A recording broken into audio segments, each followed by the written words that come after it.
Muy buenas tardes a todos ustedes. ¿Cómo se encuentran el día de hoy? Espero que muy bien. Les doy una linda bienvenida desde la Universidad Católica Andrés Bello y bajo la cátedra de Sociología de la Comunicación impartida por el profesor Carlos Enrique Guzmán Carderas.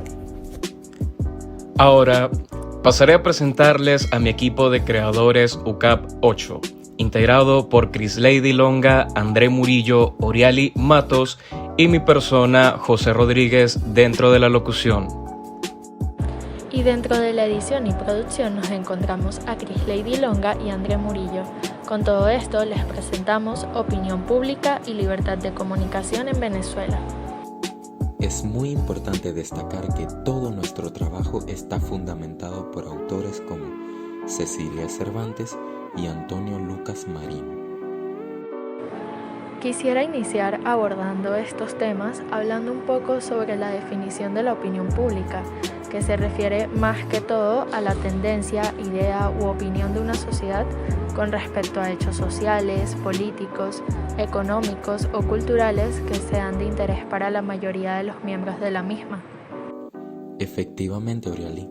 De hecho, esta opinión puede ser real o estimulada. En este sentido, los medios de comunicación masiva son de gran importancia en la formación de la opinión pública y actualmente generan efectos significativos en la sociedad. Claro, y todo esto siempre va a depender de un contexto histórico y sociocultural.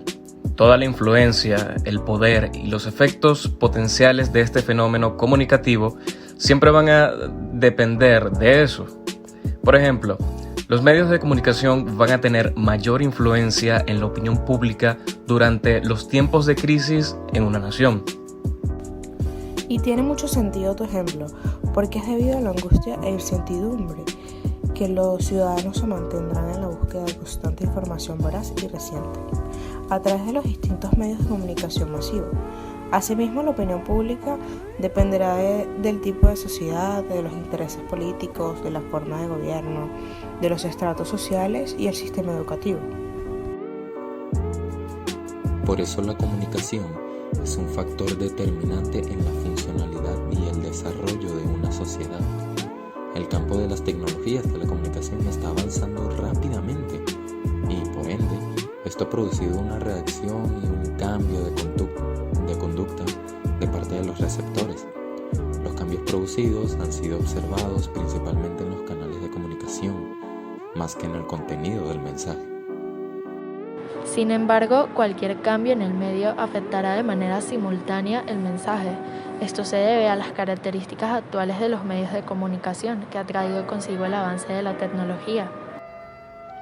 De hecho, un buen ejemplo de esto es la velocidad de acceso a la información, la interactividad, la posibilidad de que la información llegue a extendidos lugares del planeta de forma inmediata, la conjunción de distintos sistemas de comunicación, la capacidad de almacenamiento y organización de información, entre otros.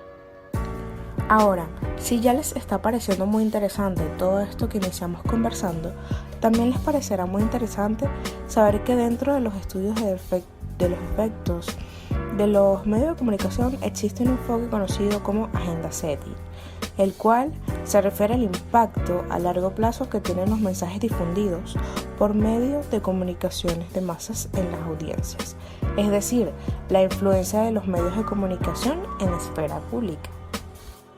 Pues sí, es muy interesante. De hecho, el establecimiento de la agenda se encarga de una serie de estudios, como el análisis del proceso de producción de noticias, definir el ámbito o contexto en el que se forma la opinión pública, evaluar el papel y función de los periodistas y las empresas de medios de comunicación, entre otros. Con todo esto planteado, Maxwell McCombs y Donald Shaw en 1972 plantearon la hipótesis de que la agenda de los medios establece la agenda del público. Según estos estudios, la agenda setting establece que los patrones de cobertura de las noticias en los medios influyen directamente en lo que se hablará en la sociedad y en los temas que van a ocupar nuestro día a día. Adicionalmente, agregaron que la relevancia que se le da a ciertos temas en la agenda de los medios de comunicación afecta la relevancia de los mismos temas en la opinión pública. McCombs resalta que durante el proceso de la fijación de la agenda, los medios deciden a cuáles temas darle más relevancia que a otros y también cuáles temas dejar por fuera de la agenda. Por eso esto influye directamente no solo en la percepción del público con respecto a estos temas, sino también en si estos temas llegarán o no a la agenda pública. Por esta razón, los tópicos con menor cobertura mediática han demostrado ser menos propensos a pasar a la agenda pública. Muy completa nuestra plática, aunque también sería muy pertinente hablar sobre la libertad de comunicación de nuestro país, donde sin duda las restricciones son muy evidentes y a mi parecer cada vez más recurrentes. Restricciones que atentan contra la labor de estos medios que realizan para poder dar visibilidad a las diversas faltas y violaciones cometidas por las autoridades venezolanas. Tal como es conocido el caso de El Nacional, medio de prensa de amplia distribución y trayectoria en el país, y que está a punto de cerrar su sede debido a una demanda impuesta por un personaje afín al gobierno.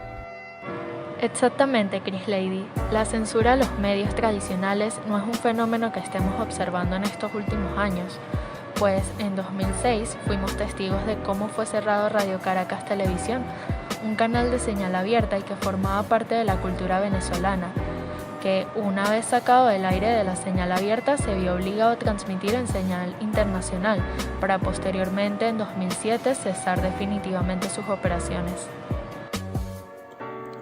Y los atentados contra la libertad de comunicación han ido aumentando, pero en muchos casos estos atentados han pasado por debajo de la mesa, pues estos no son de total conocimiento del dominio público, tales como los casos de más de 60 detenciones entre periodistas y trabajadores de medios de comunicación en Venezuela, que han acontecido evidentemente en estos últimos meses durante la pandemia por el COVID-19. Todo esto también tiene consecuencias en cuanto a los medios impresos se refiere. La arremetida contra el Nacional está muy lejos siquiera de ser un hecho aislado, pues como es bien sabido, la gran mayoría de los medios impresos en el país han tenido que dejar de circular, pues se les imposibilita tener activas sus rotativas debido a la falta de papel periódico, obligando a todos estos medios a mutar hacia medios digitales, abandonando así el uso tradicional del periódico. Y se empieza a generar otra consecuencia, ya que estos medios impresos tradicionales se tornan en medios digitales, y así comienza una nueva modalidad de censura, pues al intentar acceder a diversos portales de información, el acceso está bloqueado por las señales de internet en el territorio nacional. Pero los venezolanos tienen un as bajo la manga. Y ese as bajo la manga es el uso del VPN, ocasionando que tales métodos de censura resulten ineficaces debido a que existen formas bastante simples de sortear estos bloqueos para poder acceder a los portales deseados gracias a los usos del VPN. No solo los medios televisivos, medios impresos y medios digitales han sido víctimas de la censura, sino que también los medios de radio también. Aunque estos casos de censura en la gran mayoría de los casos han pasado muy desapercibidos. Se tiene conocimiento es entre 2009 y 2020 que fueron cerradas 180 radioemisoras y muchas de ellas evidentemente por ser críticas al gobierno nacional. Y con todo esto dicho, hemos llegado al final de nuestro primer episodio del podcast Creadores UCAP 8. Muchísimas gracias por habernos acompañado y escuchado en esta interesante conversación.